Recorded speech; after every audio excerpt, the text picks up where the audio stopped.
Donc je m'appelle Fabien Imbert, je suis, journaliste et auteur.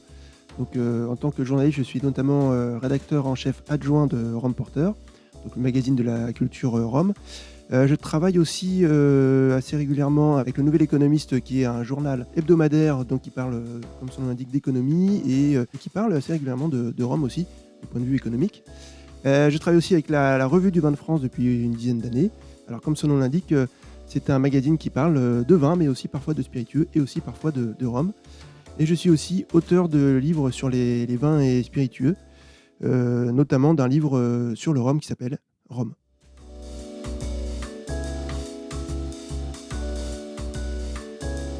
L'intérêt pour le rhum est venu en fait en écrivant, notamment pour le Nouvel Économiste. De fil en aiguille, je me suis intéressé, à ce spiritueux qui est quand même assez unique, très divers, qui permet de faire, voyager en fait, rien qu'en sentant, un verre, de rhum et en le dégustant. Ça m'a, ramené vers, une partie de l'histoire de France et aussi d'une partie des territoires français d'outre-mer et ça m'a fait faire des rencontres, j'ai voyagé là-bas. Voilà, donc ça a été une espèce de coup de foudre, au fur et à mesure, du temps et le rhum a fini par prendre dans ma vie professionnelle, la plus grosse part, on va dire maintenant.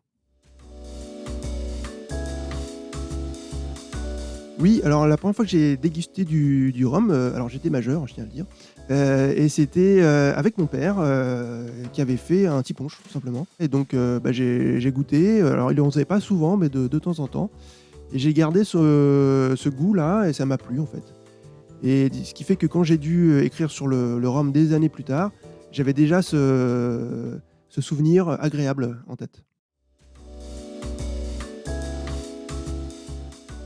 Oui, alors le rhum hexagonal, c'est un rhum qu'on produit en France, la plupart du temps avec de la matière première qui vient de l'étranger, c'est très souvent de la mélasse.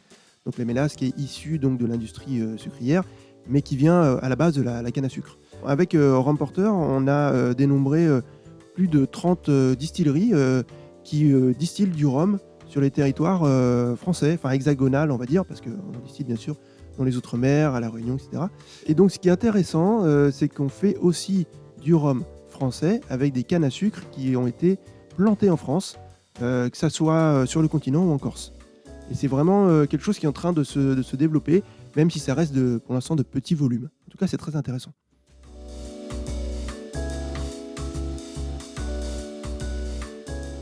Le rhum a eu un grand impact, économique, notamment dans les territoires, ultramarins qui le produisent.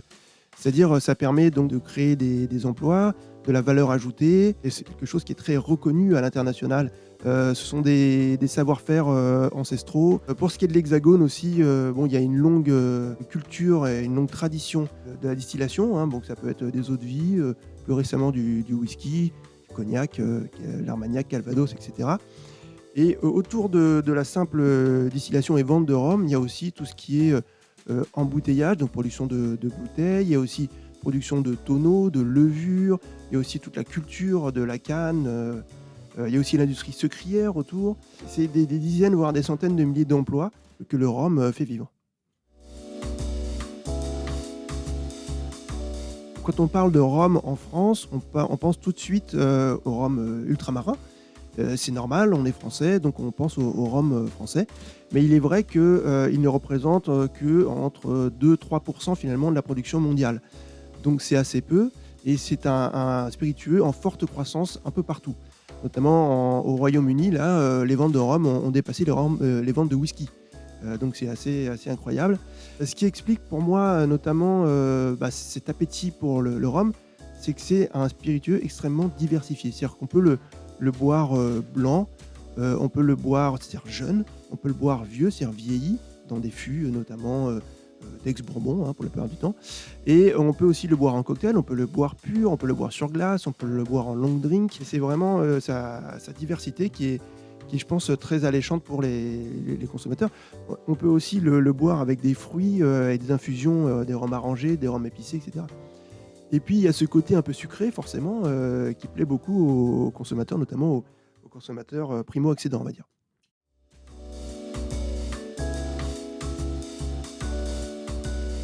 Le rhum est un spiritueux, multigénérationnel. qui séduit donc les jeunes, les moins jeunes et même les vieux, on va dire, ou les personnes âgées. Ça séduit aussi les hommes comme les femmes, parce qu'il y a tellement de rhums différents qu'on va forcément trouver le rhum qui va nous plaire. Même les personnes qui ne boivent pas d'alcool peuvent aussi boire des rhums sans alcool, on a essayé de reproduire le goût du rhum, soit on a pris un rhum qu'on a désalcoolisé. Et donc souvent ces rhums peuvent être utilisés en cocktail, on peut faire des Virgin Mojito, etc. Le rhum plaît absolument à toutes les générations.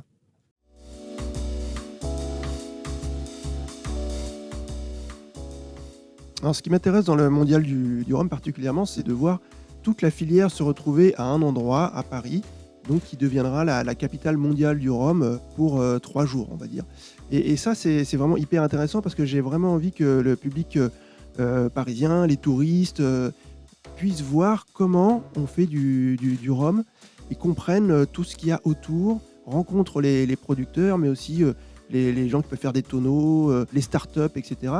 Et qui se rendent compte que quand même, on a cette chance en France d'avoir ce spiritueux qui est fait en plus grande partie dans les territoires ultramarins, mais qui est français. Et j'aimerais vraiment que le public hexagonal puisse découvrir vraiment cette excellence française. Mais pas seulement, parce que c'est vrai que le rhum est mondial. Et ce qui est intéressant avec un mondial, c'est qu'on va aussi se rendre compte qu'on fait du bon rhum partout dans le monde. Et ça aussi, ça va peut-être ouvrir les chakras du public.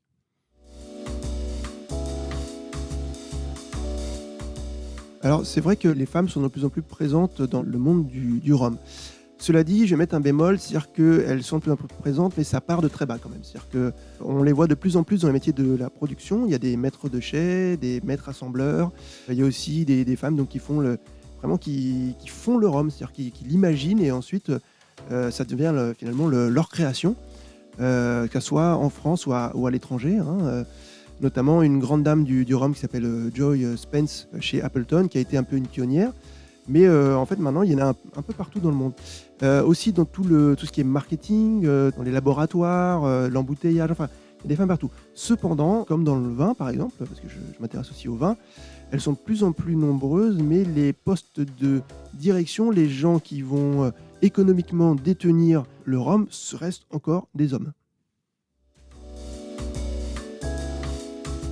Je vais dans pas mal de salons de dégustation où on peut donc déguster des dizaines et des dizaines de rhums, sachant que quand on déguste, on recrache, on finit pas complètement beurré à la fin. Donc ça, je pense qu'il faudrait qu'il y en ait un petit peu dans le mondial du rhum, évidemment, parce que c'est quand même la base. Mais ce qui m'intéresserait surtout, c'est qu'on puisse suivre toutes les étapes de la création d'un rhum. Mais toutes les étapes au sens global, c'est-à-dire qu'on parle bien sûr de tout ce qui est métier de l'agriculture, parce que le rhum, à la base, c'est quand même de la canne à sucre, de la transformation aussi en sucre puis en mélasse, ensuite la distillation. Donc il y a des gens qui fabriquent les cuves de fermentation, les colonnes à distiller ou les alambics. Il y a des gens qui font aussi même des levures. Enfin tout ça, il y a tout un écosystème autour qui est extrêmement important, les tonneaux pour vieillir, etc.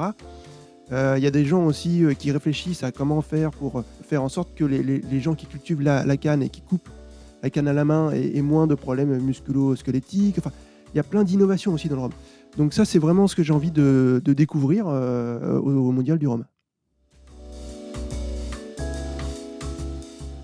C'est pas seulement une boisson, c'est aussi une culture, une histoire mouvementée avec des périodes sombres.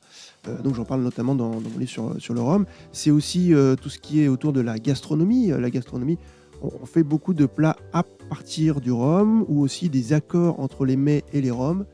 Ça peut aussi être de la musique, ça peut être aussi des arts picturaux, ça peut aussi, c'est aussi une culture au sens très large.